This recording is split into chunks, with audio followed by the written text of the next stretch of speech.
Es viernes 14 de junio de 2013 y es un gusto que nos acompañe en la entrevista en línea que transmitimos en tiempo real desde la sala de redacción de la Prensa Gráfica. Saludos a usted que nos acompaña a través de laprensagráfica.com, nos escucha en GD Radio del Grupo Utriz o nos ve en Canal 95 en cable de Tigo a las 9 de la noche. Nuestro tema de reflexión de este viernes al cierre de la semana está referido al análisis de los principales problemas que impactan a la población y que buscan ser incorporados y resueltos desde luego por los candidatos presidenciales. En este caso particular hablamos de la iniciativa impulsada desde el equipo del candidato presidencial del partido Arena, Norman Quijano. Está con nosotros en nuestros estudios Miguel Ángel Simán, él es el coordinador de Plan País, que se espera que dote de insumos para la construcción del programa de gobierno del candidato presidencial, decíamos, el doctor Norman Quijano. Miguel Ángel, es un gusto que nos acompañe, bienvenido. Gracias, William, buenos días. Bueno, para comenzar, Miguel Ángel, explícanos un poco cómo inician en este proceso de recolección de insumos. Esto que estamos viendo, digamos, cada candidato lo ejercita a su manera. En el pasado lo vimos también, creo que fue más relevante, tengo la impresión, con la candidatura de Francisco Flores. Me parece, no sé, pero bueno, pero el punto es, dígame, ¿qué es esto? O sea, ¿cómo inician con la recolección de insumos? ¿De qué se trata? Es mi impresión, William, que cada candidato en el pasado ha tenido su propio formato, su propio modelo. Nosotros estamos concentrados realmente en escuchar el sentir de los ciudadanos, porque siempre hemos dicho que Plan País es un plan de gobierno que busca ciertamente capturar todos los insumos que la población nos pueda aportar, no solamente para entender los problemas, sino que también para buscar alternativas de solución. Y nos encontramos hoy por hoy en ese proceso de seguir recabando esos insumos, y para nosotros en esta primera etapa es bien importante estar en el campo, estar reuniéndonos con los ciudadanos, como lo estamos haciendo diariamente, para poder capturar ese sentir en primer lugar de cuáles son sus necesidades, de cuáles son los desafíos que ellos están afrontando, no solamente como individuos, sino que también como comunidades o como asociaciones profesionales o gremiales, y por eso nos hemos embarcado en todo este peregrinaje, si le quisiera llamar así, de escuchar, de tomar nota, de analizar, de debatir y de ahí dar el paso para encontrarle soluciones a los problemas. Y si hay espacio para el debate, es decir, no solo es una parte de escuchar, claro, eso da retroalimentación, ¿no? pero permite incluso entrar a la discusión. Tenemos, en efecto, debates a niveles de las mesas que conformamos, siempre girando en torno a los temas específicos, y en ese sentido nos hemos asegurado que en las diferentes mesas que vamos montando para abordar las diferentes temáticas, tenemos gente talentosa que en efecto puedan participar en ese debate y que nos den luces de cómo atender los problemas. Cuando uno escucha de esto de consultas y sobre todo porque de alguna forma la propaganda o la imagen lo lleva a uno, lo traslada más a esa foto de las reuniones que ustedes suelen tener en el terreno, más allá en las comunidades, en los barrios. ¿Hasta dónde se extiende la consulta? Es decir, va efectivamente hasta la comunidad, hasta el barrio, pero también va a otros sectores. ¿Cómo lo estratifican? Bueno, mira, en efecto, el proceso nosotros lo llamamos un proceso de elaboración y construcción de un plan de país. Y lo aclaro, William, porque realmente nosotros no estamos haciendo una consulta. Y hay una diferencia. Cuando tú hablas de una consulta, como probablemente están haciendo otros, una consulta implica que tú ya tenías un plan preelaborado y lo estás consultando. Nosotros no estamos haciendo eso. Lo que estamos diciendo es, miren, somos un equipo fresco, somos un equipo abierto, no tenemos dogmas políticos, venimos sin prejuicios, con la mesa limpia, a escuchar, a entender los problemas y buscarles soluciones. Eso significa que en efecto estamos construyendo un plan con los insumos, con las ideas que recabamos de las reuniones que tenemos con la gente. Así que hay una diferencia técnica entre una consulta y lo que es una elaboración y construcción de un plan. Ustedes no están haciendo consulta. No estamos haciendo consulta, estamos escuchando atentamente, entendiendo los problemas de fondo y en un proceso técnico elaborando un plan que saque adelante al país. Miguel Ángel, ¿por qué hace referencia al punto, dice usted y aclara, no tenemos dogmas políticos? ¿Por qué hace esa aclaración? ¿Es porque de repente se puede pensar, antes de comenzar la entrevista le decía, bueno, pero esto de las consultas se remiten, no sé, en el pasado uno tenía la impresión de que era más el encargado del diseño de estas consultas, de estos programas, era más volver a reunirse con los mismos de siempre, es decir, con los militantes, con los mismos correligionarios, con los afines del partido, digamos. En este caso, cuando usted hace la distinción de que no tienen dogmas políticos, uno piensa entonces de que están abiertos a escuchar a gente de diferentes corrientes de pensamiento, no precisamente aquellas que vienen del Partido Arena o piensan como el Partido Arena. Gracias, William. Esa es una excelente pregunta. Déjame en primer lugar señalar que justamente Plan País, por ser una iniciativa de los ciudadanos para los ciudadanos, trasciende partidos políticos. Eso no significa que nosotros no escuchemos a los diferentes partidos políticos y en específico eso no significa que no escuchemos al Partido Arena. Es importante escucharlo. El Partido Arena cuenta con experiencia, exfuncionarios de Arena, ex equipos de gobierno de Arena y ciertamente los militantes han participado en la política salvadoreña, han gobernado por varios años en el país, tienen experiencias. Es importante escucharlos, pero reconocemos que tenemos que trascender esa esfera y tenemos que salir a hablar con las diferentes instancias de ciudadanos que hay allá afuera. Así que en ese sentido, y de la mano con el candidato Norman Quijano, así como también René Portillo Cuadra, estamos hablando con todos los sectores, con todo el mundo. No nos importan de dónde vengan los comentarios, nos interesa escucharlos.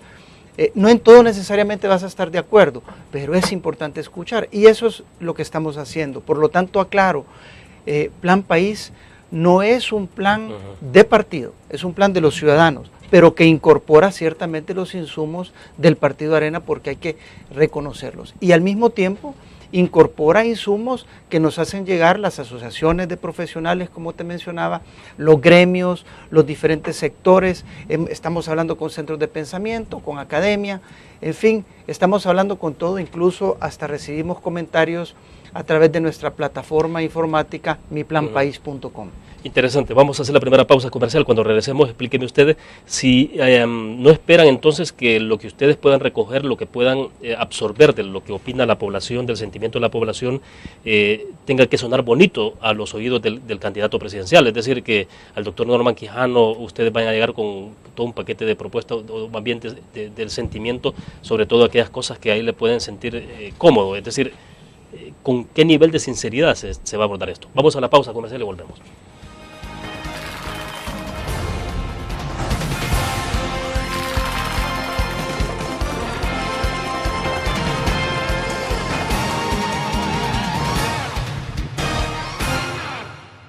Ingresa gratis a un nuevo nivel de lectura. Desde tu computadora, busca en nuestra página web el link del kiosco LPG. Regístrate y listo. Escoge tu lectura.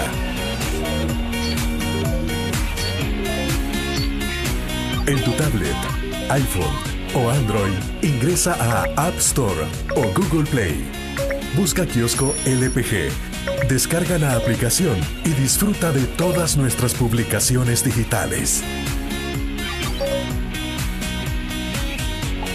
Grupo Dutriz. Multiplicamos la forma de informarte. ¿Qué es la Ley de Medicamentos? Es una nueva promesa cumplida del gobierno del FMLN que garantiza precios hasta un 60% más bajos en más de 4.000 medicamentos. FMLN, ayudándote a mejorar tu vida.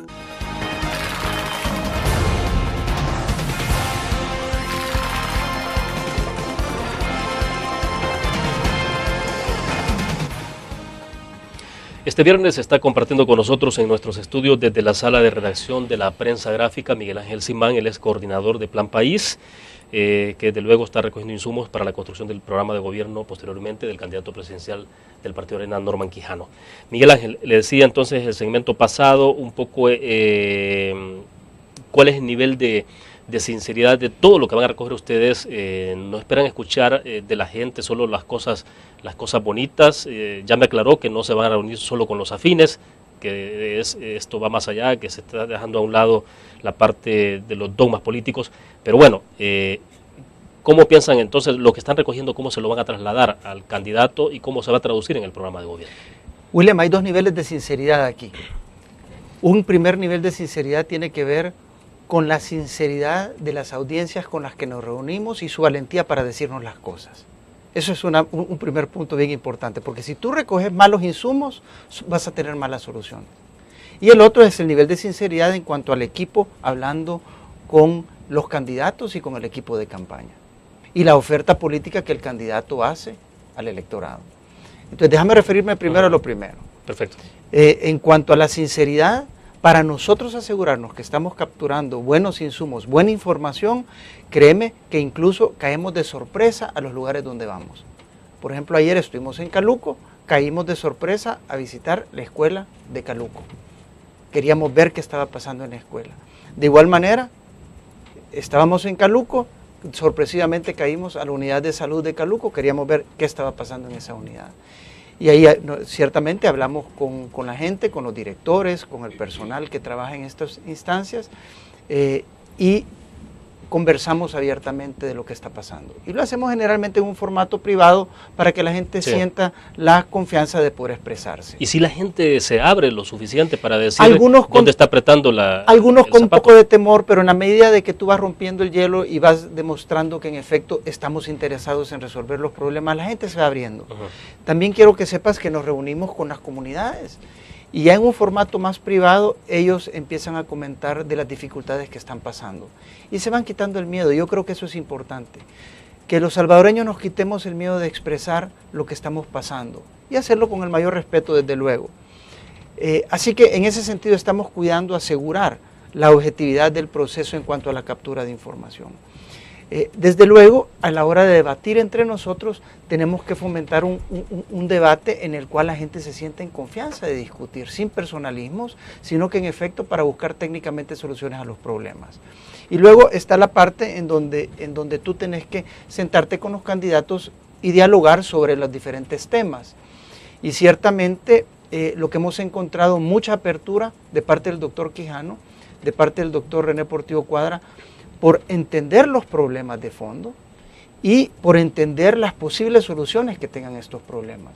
Y te lo digo en lo personal, estoy sorprendido positivamente porque ciertamente no había tenido el gusto de conocer a Norman Quijano en el pasado y ahora que tengo la oportunidad de estar más cerca interactuando con él, eso me ha permitido conocerlo. Realmente me impresiona su espíritu por escuchar, su espíritu por entender, y créeme que cuando nos reunimos con él, así como también con René, nos encontramos con que pasamos horas discutiendo el tema, no son 10 minutos para abordar una problemática, realmente pasamos de 2 a 4 horas abordando los diferentes temas, él haciendo preguntas, cuestionando, y yo creo que eso es parte de esa sinceridad que tú estabas preguntando.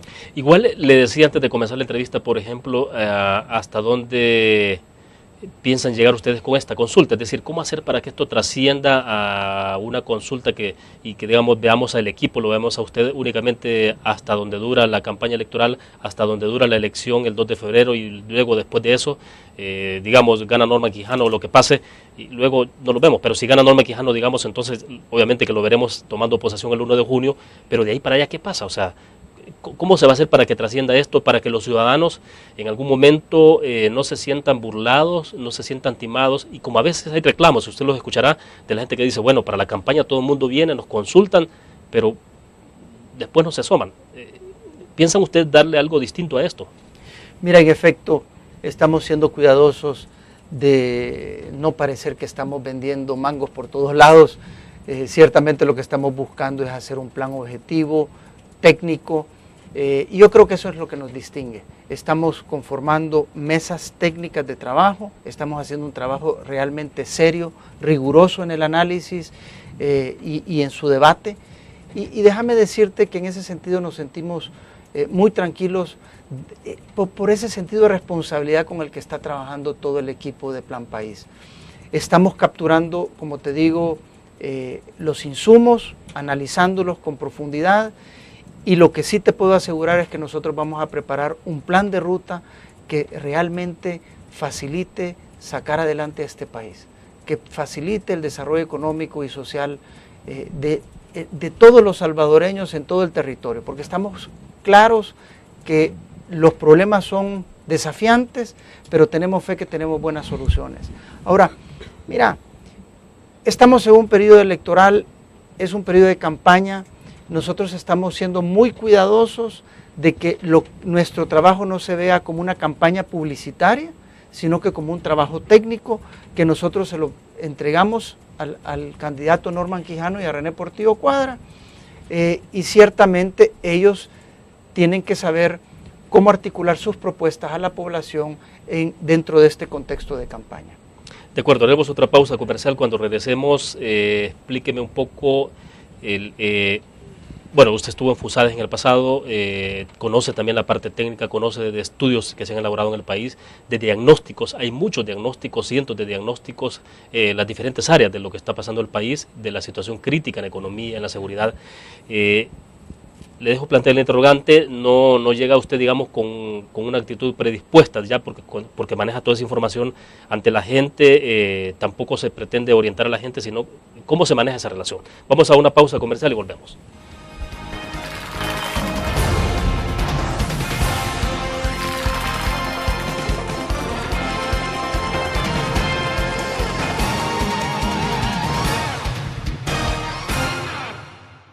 ¿Qué es la Ley de Medicamentos? Es una nueva promesa cumplida del gobierno del FMLN que garantiza precios hasta un 60% más bajos en más de 4.000 medicamentos. FMLN, ayudándote a mejorar tu vida. Una nueva forma de vivir la información. GDA Live de Grupo Dutriz. Ingresa a App Store o Google Play y descarga gratis la aplicación GDA Live. Ahora, busca en nuestros periódicos y revistas los iconos de GDA Live. Enmarca la imagen dentro de tu pantalla para animarla. Toca 2 veces la imagen para vivir la información en pantalla completa. Y recuerda que en el código ALIVE de la portada estaremos actualizando nuestras noticias. Con GDA Live, vive la información. Grupo Dutriz, multiplicamos la forma de informarte.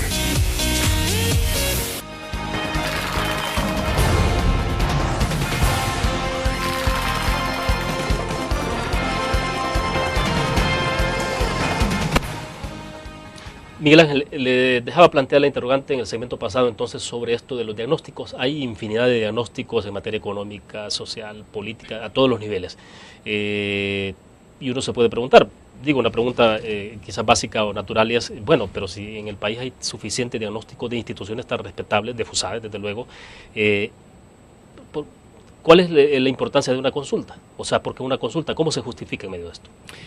Fíjate, William, que muchos salvadoreños dicen que el país necesita ponerse de acuerdo en lo que quiere.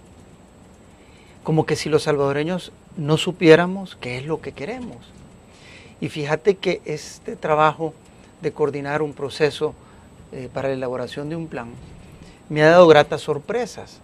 Porque ciertamente cuando tú agarras todos esos diagnósticos que tú planteas, cuando tú ves incluso planes de gobierno que se hicieron por los diferentes candidatos en diferentes periodos, cuando tú agarras estudios o iniciativas de los ciudadanos que han tratado pues de hacer un esbozo de los objetivos que deberíamos de tener como país, cuando tú los pones todos estos diagnósticos sobre la mesa, te das cuenta que todos dicen casi lo mismo. Lo cual refleja que los salvadoreños sí sabemos claramente qué queremos. Entonces vos te preguntas, bueno, ¿y cómo es posible que no estamos lográndolo? Y fíjate que la conclusión que nosotros tenemos es que sí, los salvadoreños sabemos qué queremos, pero en lo que no nos ponemos de acuerdo es cómo lograrlo. Y creo que esa es la diferencia entre las ofertas políticas de los 3 candidatos que están en esta contienda. Quiero referirme pues a los 3 candidatos principales sin menosprecio de ningún otro candidato. No por menosprecio digo porque sencillamente no conozco cuáles son las propuestas de ellos. Pero cuando tú analizas la elección que tenemos frente, la decisión por quién estamos votando y su respectivo plan, va a tener que ver con el cómo logramos eso. Por ejemplo, todos hablamos de crecimiento. Estamos de acuerdo. Y todos lo vamos a decir. La pregunta es, para los salvadoreños cómo queremos lograr ese crecimiento. Y ahí está la diferencia, en el cómo, y tenemos que ponerle atención a ello. Así que, ¿y esto hace la diferencia respecto de lo que está prometiendo cada uno? Yo creo que eso es lo que en esta etapa todavía no lo estamos conociendo, pero sí creo que los salvadoreños debemos de hacernos esa pregunta. No solamente qué es lo que ofrecen los candidatos, sino que cómo está diciendo que lo va a resolver. Bueno, el pasado miércoles por la noche estuvimos un grupo de periodistas conversando en Bola al Centro con Moisés Urbina, ¿no?, en la radio, y hablábamos sobre los temas cruciales en el país, el tema de la seguridad pública, y aquí creo que de alguna forma había coincidencia en los periodistas que estábamos, y era sobre el hecho de cómo va a resolver el candidato una vez siendo presidente el tema de la seguridad pública. O sea, ya se pasó por la mano dura, súper dura, ahora se habla de la tregua entre pandillas, de municipios libres de violencia, etcétera, pero el tema es, o sea, cómo finalmente se resuelve este problema. O sea, entonces, que tiene que ver un poco con lo que usted decía. Pero ¿cómo entonces? Cada vez que nos reunimos con las diferentes comunidades, en efecto, una de las prioridades o de las demandas más urgentes que nos expresan es o tienen que ver alrededor del tema de seguridad, ciertamente. Lo que estamos encontrando, William, es que hay un vacío en los territorios. Hay un vacío, por un lado, generado por la desintegración familiar y la desintegración de comunidades que ha vivido este país. Y por lo tanto las comunidades no controlan su territorio, no controlan sus espacios comunitarios. Por otro lado tenemos a los municipios y sus alcaldías tratando de llenar esos espacios, probablemente con una policía municipal, un CAM, limitado en su capacidad y en sus recursos, y que generalmente se concentra en atender parques y mercados, pero que no tiene, digamos, la capacidad policial de cuidar el territorio. Y por ello hay un vacío. Y de igual manera lo que encontramos es a una PNC tratando en tareas conjuntas con el ejército de cubrir el territorio en general, pero que ciertamente pareciera que no ha logrado controlar los territorios en el interior totalmente. Esos vacíos son los que permiten que la criminalidad, la delincuencia florezca en estos espacios. Por lo tanto, es imperativo que un plan de gobierno haga sentir la presencia del Estado y sus instituciones en esos espacios. Es decir, lo que necesitamos es recuperar los territorios. No te hablo del territorio nacional en general, eso puede ser muy macro. Sí. Necesitamos recuperar los territorios a niveles locales, y esto se debe hacer con las comunidades, con las municipalidades, con todos los actores locales y ciertamente con las instituciones nacionales. Ahora, ¿eso marcará la diferencia respecto a lo que se ha practicado en el pasado con mano suave, mano dura, mano súper dura? Y digo ahora con el tema, de, por ejemplo, de tregua, que en el sentimiento que se recoge a través de las encuestas, por ejemplo, la gente no se siente identificada con el tema de tregua entre pandillas, tampoco le hace mucho clic eso, porque obviamente está claro pues que la tregua entre pandillas es una tregua entre las pandillas, pero la población sigue siendo víctima de las extorsiones y el clima de violencia se mantiene. Pero conociendo que ya se pasó por diferentes programas, diferentes ejercicios de cómo enfrentar la criminalidad, la violencia en el país, ¿cómo se puede marcar la diferencia en adelante? Es decir, aprendiendo sobre las experiencias que se han dado en el pasado, ciertamente. Yo creo que todas las experiencias arrojan algunos beneficios, hay que entenderlos, y algunas debilidades que se habrán dado en el camino. Habrá que entenderlas. Más que juzgar qué es lo que se ha hecho en el pasado, como te digo, yo creo que debemos de aprender de esas experiencias y articular una verdadera política de seguridad. A nosotros en el equipo de plan nos ha costado entender, William, cuál es la política de seguridad del Estado hoy en día. Si tú piensas que una política pública en el tema de seguridad la vas a fundamentar en una tregua, creo que eso es un error. Y eso es lo que el candidato Norman Quijado ha venido planteado. Eso no significa que nosotros estemos en contra de una tregua per se. Yo, como tú bien lo decías, o sea, una tregua entre pandillas, perfecto, muy bien. Pero pretender que el Estado va a montar una política de seguridad sobre una tregua, eso no nos parece viable. Eso no es sostenible. Y creemos que una política de seguridad pública tiene que incluir por lo menos 4 componentes básicos, William. En primer lugar, el tema de prevención. Nos ha costado entender qué realmente se ha hecho por parte del Estado y sus instituciones en términos de prevención. Lo vemos, buenas prácticas vemos allá afuera de ONGs, fundaciones que están trabajando en el tema de prevención y lo están haciendo muy bien. Creemos que sobre ese componente tenemos que aprender de lo que ellos están haciendo y buscar multiplicarlo, buscar replicarlo. En segundo lugar, tenés el componente de combate a la delincuencia, ¿verdad? Que era parte de lo que te mencionaba, hay que recuperar los territorios, se tiene que sentir la presencia policial. Por otro lado, tenés el componente de cumplimiento de penas, que esto tiene que ver ciertamente con asegurar que los delincuentes cumplan sus penas en los centros penitenciarios. Y por último, el tema de reinserción.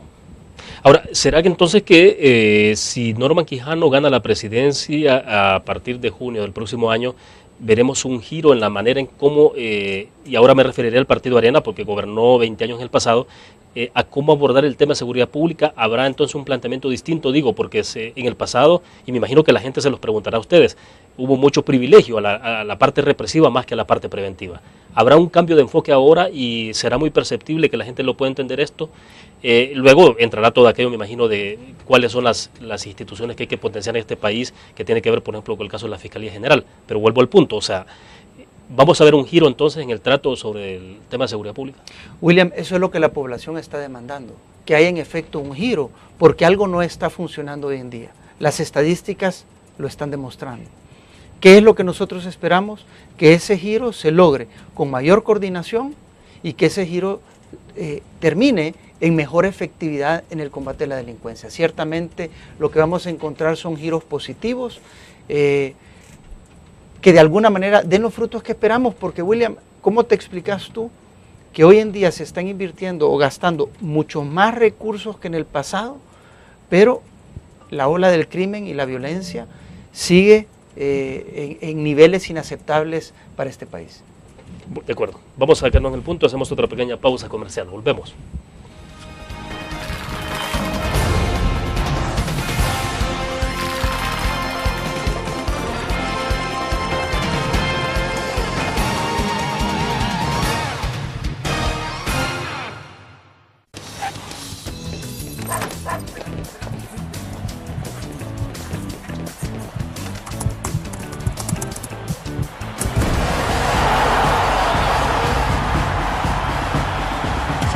La pasión del deporte la vives también en elgráfico.com, el sitio deportivo más completo de El Salvador, con la información actualizada y resultados minuto a minuto de los partidos en juego. Elgráfico.com, conectados por deporte.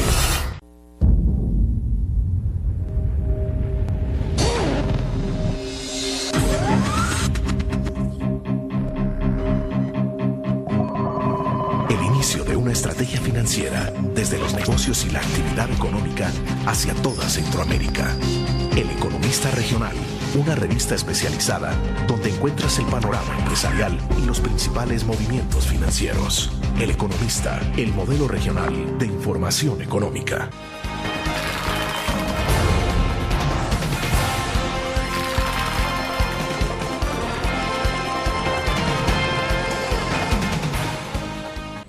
A ver, Miguel Ángel, continuemos con el tema de seguridad pública. Bueno, siendo que es el número 1, pensaría yo que después esta economía, digo, un poco... O se compiten. O de repente se compiten. Pero bueno, en el tema de seguridad pública, entonces, la parte de prevención, algunos decían en el pasado, bueno, pero es que a estas alturas, por la gravedad que tiene el problema en el tema de seguridad pública, la parte de prevención es imposible darle tanta fuerza. Ahora hay que entrarle con la represión, porque hay que bajar la situación y luego pensar en ese tema de la prevención. Pero, ¿en qué plano estamos en materia de seguridad pública? ¿Y en qué nivel ubicar, por ejemplo, la parte represiva, a la que debe hacer uso el Estado, ¿no?, a través de sus instituciones, y también la parte de prevención, que es importante? Bueno, mira, no es una o la otra, son dos esfuerzos que se tienen que llevar en paralelo. Ciertamente tú tenés que detener esta ola en la cual tenemos más jóvenes involucrándose en pandillas. Eso tenés que atenderlo urgentemente con programas de prevención a nivel local, a nivel comunitario, en donde todos los actores locales tienen que participar en esos programas de prevención y ciertamente los padres de familia como primeros responsables de sus hijos.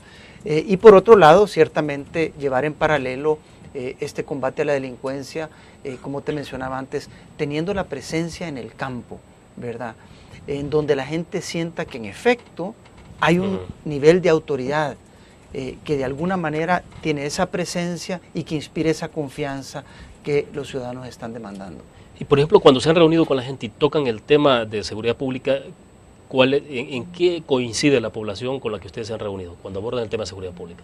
Coinciden generalmente en que quieren un mejor control por parte de las autoridades en sus comunidades. Ellos continuamente nos enfatizan que cuando las pandillas se toman algunas zonas, ellos se instalan y se quedan por largo tiempo y que desafortunadamente cuesta ver la presencia policial. Con esto no estoy queriendo juzgar ciertamente a los cuerpos de seguridad, que estoy seguro están haciendo su mejor esfuerzo, pero probablemente tiene que ver con un tema de coordinación, tiene que ver con temas de estrategia, podríamos pasar aquí especulando, pero ciertamente lo que los ciudadanos nos están pidiendo es que quieren esa presencia, William. Ahora sí está claro que hay que dar ese giro entonces en materia de seguridad pública, que no se puede seguir operando como se hizo en el pasado y como se está haciendo en el presente. Tenemos que ir mejorando sobre las experiencias, no podemos agarrar ninguno de los programas que se desarrollaron en el pasado para pretender venir a replicarlos en una dinámica que hoy en día es diferente, ¿verdad? Tenemos que aprender de esas experiencias, pero tenemos que tener programas más audaces que nos permitan ser más efectivos en el combate de la delincuencia. Bueno. ¿Cómo se financia esto? Esa es la parte siempre difícil, o sea, el cómo hacer para poder desarrollar los planes de prevención siempre son caros. Pueden tener quizás el efecto incluso no es inmediato, es a veces de mediano o largo plazo de los planes de prevención y son bastante caros, no son tan sencillos. ¿Se ha pensado entonces cómo trabajar en financiar todo esto? William, el problema de financiamiento es un problema serio hoy en día. Lo estamos viendo ante la dificultad que parece el Estado estar teniendo en hacerle frente a los compromisos financieros. Y por eso ese problema afecta a todos los temas, no solo el tema de seguridad. Por eso creemos que lo primero que debemos de cuidar es el tema de austeridad, el tema de ahorro, para poder reorientar recursos que probablemente se están despilfarrando, reorientarlos a los temas prioritarios. Y si el tema de seguridad es prioritario, pues en efecto debemos invertir los recursos necesarios para desarrollar programas de prevención y, como te decía, programas de combate a la delincuencia, así como programas de reinserción. Porque ¿cuánto es lo que se está gastando, cuánto está gastando el país en el tema de seguridad, por ejemplo, respecto del PIB, 11, 12 puntos? Eso es lo que hemos escuchado, alrededor de 10, 12 puntos porcentuales, que es un peso fuertísimo no solamente al tema de servicios públicos, porque está erogando recursos que pudieran ser invertidos en áreas de salud, en áreas de educación especialmente, y que se están yendo al tema de seguridad. Y por otro lado es un peso ciertamente a la competitividad del sector privado versus el resto del mundo. Ahora, los spots que tiene el candidato Norman Quijano sobre el tema de tregua, ¿cómo han surgido y ese posicionamiento sobre la tregua? De decir que no está a favor de los criminales y etcétera. William, el tema de la tregua es un tema que lo discutimos y ciertamente vimos que ante la demanda ciudadana era importante ser muy claro en cuál era la posición. Y eso es lo que está haciendo Norman Quijano. Definió una posición y se ha mantenido en esa posición diciendo no puede haber política pública en seguridad fundamentada en una tregua. Y eso es el spot y eso es la posición que creemos que va a resolver los problemas de delincuencia en el país. Y esto no significa dejarse llevar únicamente por lo que advierten las encuestas, que en términos generales la gente está en contra de la tregua. William, no precisamente. Si tú analizas, antes del posicionamiento de Norman sobre este tema, si tú analizas, pasaron varios meses en los cuales estuvimos discutiendo el tema de la tregua y en donde él fue muy prudente en cómo referirse a la tregua. Ujú. Y yo creo que eso demostró mucha madurez de tratar de entender cuál es la situación, entender las oportunidades o debilidades que una tregua puede tener, y luego de analizarla es que se tomó una decisión. Y me parece que ha sido una posición valiente que de hecho hoy en día otros candidatos pareciera que están alineándose detrás de esa misma posición del candidato Norman Quijano. Aunque el FMLN también sacó un spot después queriendo mostrar una especie de contradicción en el planteamiento que tenía o en el enfoque que había hecho el candidato Norman Quijano sobre el tema de violencia y la tregua en particular. Entonces sacaba el antes y el después, como queriendo mostrar una contradicción. William, más contradicción vas a encontrar en términos de cómo el gobierno del FMLN ha manejado el tema de seguridad y el tema de la tregua. Es decir, recordemos que parte del problema de la tregua ha sido que en efecto fue contaminado, esa iniciativa fue contaminada por la manera en que se manejó desde el gobierno. Acuérdate que ustedes los medios fueron los que en efecto nos informaron cómo el gobierno decía una cosa un día sobre que no estaba haciendo ningún tipo de tregua, pero luego aparecía que sí, luego el ministro de Seguridad decía una cosa, el presidente decía otra. Transparencia. Bueno, ciertamente creo que no se manejó con la transparencia debida y creo que en efecto ese fue el primer tiro de gracia que le dieron a esta iniciativa. Bien, quiero cerrar sobre ese punto para que pasemos en el próximo segmento a la parte económica. ¿Cómo le cayó al Partido Arena, o ustedes, digo, que están en esta consulta, cómo les cayó el hecho de ver a dos reconocidos líderes de pandillas en un programa de televisión? No tanto por el hecho de aparecer en el programa de televisión como tal, sino por lo que expresaron. Es decir, y cuando uno de ellos hace un llamado a la población a que voten en contra de aquellos que están en contra de la tregua y después se refieren de manera directa al candidato Norman Quijano. ¿Qué es esto? William, yo creo que el hecho nos sorprendió a todos, pero nos sorprendió negativamente. Y digo a todos los salvadoreños, porque ciertamente este tipo de situaciones no se deberían de estar dando. Conferencias de prensa de ese tipo, reuniones de ese tipo en cuanto a que estás movilizando líderes de pandillas de esa forma para abrir estos espacios de dar comentarios y opiniones sobre los aspectos políticos. No sé, creo que nos confunde un poco por el mismo hecho que, bueno, si alguien está en la cárcel porque ha sido enjuiciado y ha perdido sus derechos ciudadanos, bueno, lo que esperamos es que en efecto haya un cumplimiento de penas con todo el rigor de la ley, y lo que vimos ahí no necesariamente reflejó que se estaba cumpliendo con el rigor de la ley. De acuerdo. Vamos a la pausa comercial. Cuando regresemos hablemos entonces de la parte económica, de lo que ustedes están recogiendo en los insumos, en el tema, por ejemplo, del empleo. Vamos a una pausa comercial y regresamos.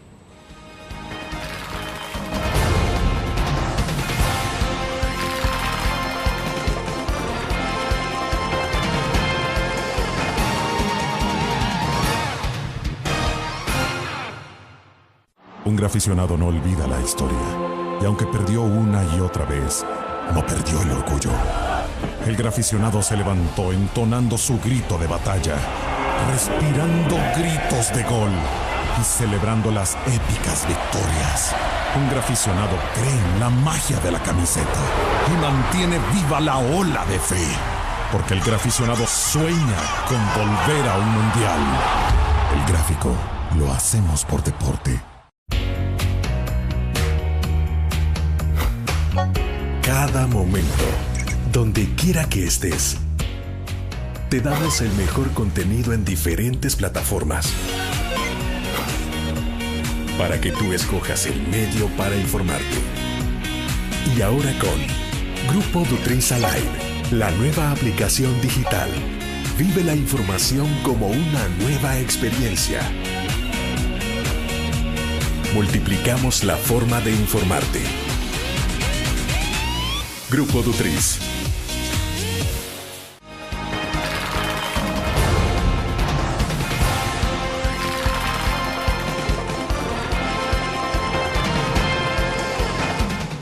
Bueno, estamos en el último segmento de la entrevista en línea.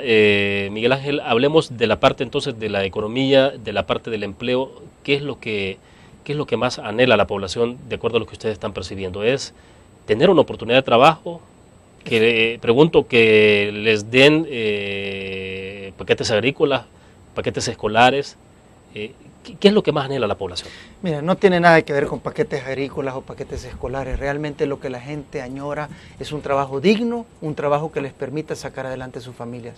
Ellos quieren desarrollar todo ese potencial que tienen como ciudadanos, como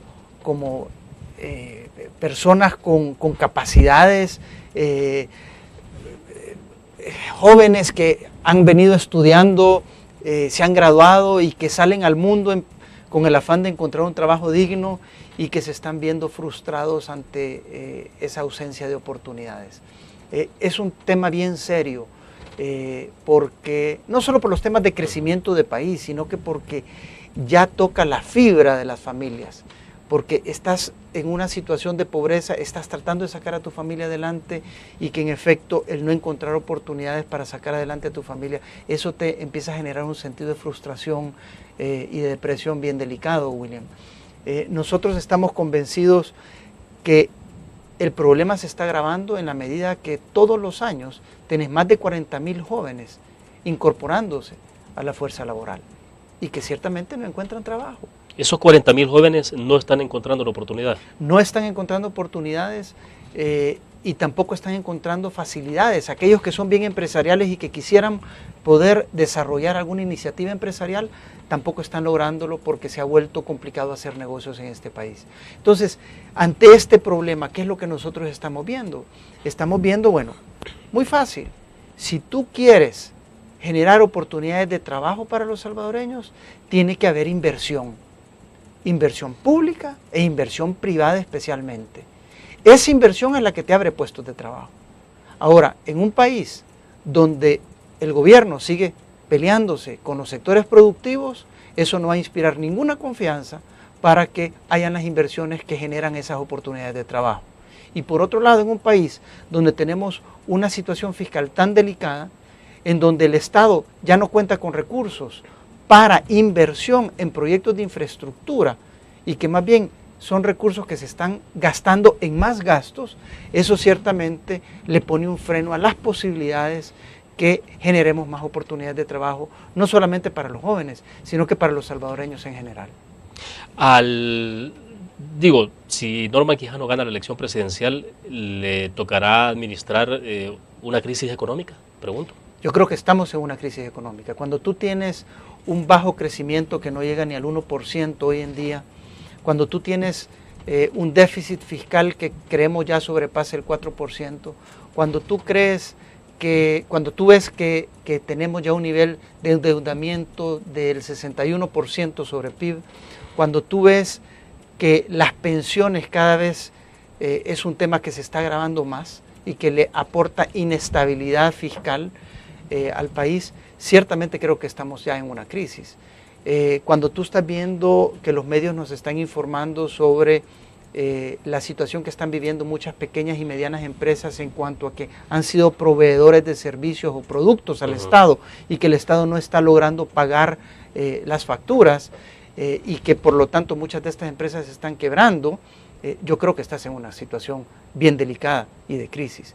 Por lo tanto, sí creo que Norman Quijano como presidente en el 2014 va a heredar una situación de crisis, pero tenemos fe que vamos a salir adelante porque estamos claros de qué es lo que tenemos que hacer para sacar al país adelante. ¿Qué es lo primero que habría que corregir entonces para sacar al país adelante? Digo, una vez que el candidato se llegara a sentar en la silla presidencial, ¿cuál debería ser la primera medida que habría que adoptar?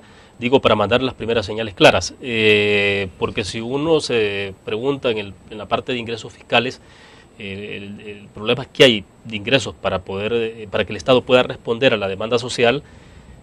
Hay diferentes fórmulas y el Fondo Monetario Internacional se ha ido por una bastante fácil en recomendación, sugerir el aumento del IVA, por ejemplo, de 3 puntos.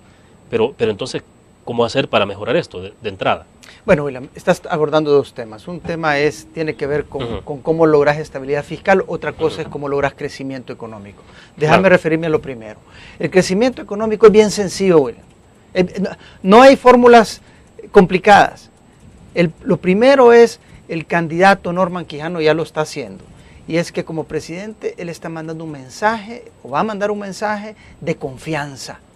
en donde él está diciendo, yo ya me comprometí y sigo comprometido en respetar el Estado de Derecho, para asegurar esa plataforma sobre cual los inversionistas, desde pequeños y grandes, van a estar desarrollando su actividad económica y generando esas oportunidades de empleo. Así que es bien sencillo, tenés que generar confianza, respetar el Estado de Derecho, asegurar que se respeten las leyes y desentrampar todos los obstáculos que hoy en día existen y que obstaculizan a la inversión privada. Eso por un lado. Y por otro lado, en cuanto a lo que tú te referías sobre el tema fiscal, mira, nosotros no creemos que es necesario estar hablando de incrementos en IVA o incrementos más en impuestos. Hay dos vías que creemos que el país tiene que atender en esto. Primero, el mismo crecimiento económico que esperamos generar es lo que en efecto te va a generar va a mejorarte la recaudación fiscal. Y por otro lado, tenés ahí una base digamos, de la actividad económica que no está pagando impuestos y hay que tomar medidas para poder atender cómo recabar impuestos de esos sectores que hoy en día por alguna razón no lo están haciendo. Esto sería ampliar la base tributaria. Ampliar la base tributaria. Porque mucho se ha hablado de esto, pero de repente uno se queda pensando, bueno, pero nadie tiene, en términos muy sencillos, el valor de hacerlo. O sea, ¿cuándo incorporar a un gran sector de este país, sector informal, que es informal porque el término se le ha puesto, pero de informal no tiene nada? Es decir, hay sectores informales que tienen mucho más ingresos que una empresa instalada formalmente en este país. Entonces, eso sería ampliar la base tributaria. Tienes que ampliar la base tributaria, William. No es posible darle estabilidad al crecimiento del país si tú no amplias esa base tributaria. Y por otro lado, creo que en la medida que tú tenés un sistema económico tan entrampado y complicado, eso de alguna manera fomenta la informalidad. Pero si tú haces todo lo contrario, si tú venís y desburocratizás, o si tú venís y desentrampás la actividad económica, estamos seguros que se facilita dar el paso de la informalidad a la formalidad. Yo creo que tiene que ver con voluntad y con decisión en cuanto a las medidas que se tienen que tomar. Ahora, pero todo esto lleva tiempo, ¿no? Usted me decía, por ejemplo, el respeto al Estado de Derecho, las señales que usted puede mandar para el inversionista extranjero de que aquí se respeta sí, la ley, no es tan automático, es decir, lleva su tiempo, o sea, mientras tanto la crisis continúa. Sí, William, y en efecto por eso nos ha venido preocupando que especialmente en los últimos años hemos visto un ámbito en donde se ha venido irrespetando el Estado de Derecho. Y eso, como tú decís, es algo que se construye en el tiempo. Tu credibilidad la construís en el tiempo. Pero hemos perdido este tiempo desacreditándonos como país en ese sentido.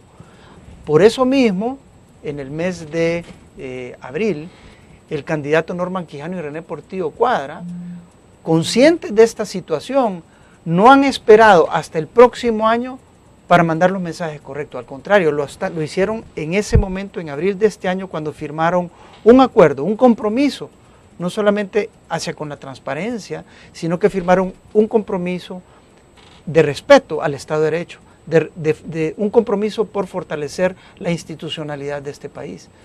Porque están viendo que en efecto se ha destruido la institucionalidad en el país, o lo poco que había, ¿verdad? Y que este esfuerzo va a tomar tiempo y por ello ellos están mandando el mensaje desde ahorita. Estamos comprometiendo en esto, confíen en nosotros y esperamos que se pueda potenciar en la medida que ellos asuman la responsabilidad de gobernar El Salvador. Sí se puede sacar entonces al país del bajo crecimiento de la economía, del hecho de que somos los últimos en la tabla a nivel centroamericano de captar inversión extranjera directa, por ejemplo. Depende quién va a ser tu futuro presidente. Y estamos seguros que Norman Quijano va a sacar adelante al país. No tenemos duda, estamos bien esperanzados, tenemos fe. Y además, William, los salvadoreños sabemos de nuestras capacidades, de nuestras posibilidades. Mira, no olvides que en los momentos más difíciles de nuestra historia, los salvadoreños hemos sabido salir adelante. Y yo estoy convencido que aún con las adversidades que tenemos enfrente, vamos a salir adelante. Lo que necesitamos es el liderazgo y la voluntad política para hacerlo. Bueno, como estamos ya casi cerrando la entrevista en línea, plan de gobierno entonces, ¿cuándo estará listo? Ahí ya me imagino un cronograma, ¿no? En efecto, estamos buscando tener ya bastante articulado y aterrizado un buen borrador, como le decimos, para el mes de agosto, con esperanza que lo estemos ya publicando más formalmente en el mes de septiembre de este año. La publicación ya correría por la fórmula presidencial, En efecto. Y hacerlo público. Nosotros tenemos un compromiso de entregarle formalmente al candidato Norman Quijano este plan de gobierno que hemos denominado Plan País, para que él a su vez lo empiece ya a articular como su oferta electoral. Para cerrar, en términos de los ejes temáticos que se esperan que estén definidos ahí en ese plan, ¿cuáles serían? En principio hemos estructurado el plan, William, en 5 ejes estratégicos. El primero tiene que ver con la reactivación económica y generación de empleo. El segundo eje es el tema de la seguridad, que comprende los diferentes componentes que ya hablábamos. El tercer eje es el tema de educación, cultura y deporte. El cuarto eje es inversión social y acceso a servicios básicos de mejor calidad. Y el quinto es el eje de fortalecimiento institucional y transparencia. Bueno, perfecto. A lo mejor entonces conversamos otra vez más adelante, Miguel Ángel. Nos encantaría, William. Muchas Perfecto. gracias Muy amable, por la oportunidad. muy gentil. Muchas gracias. Bueno, terminamos de esta manera la entrevista en línea. Gracias a ustedes por su fiel sintonía. Nos vamos a ver el próximo lunes. Mientras tanto, que descansen el fin de semana.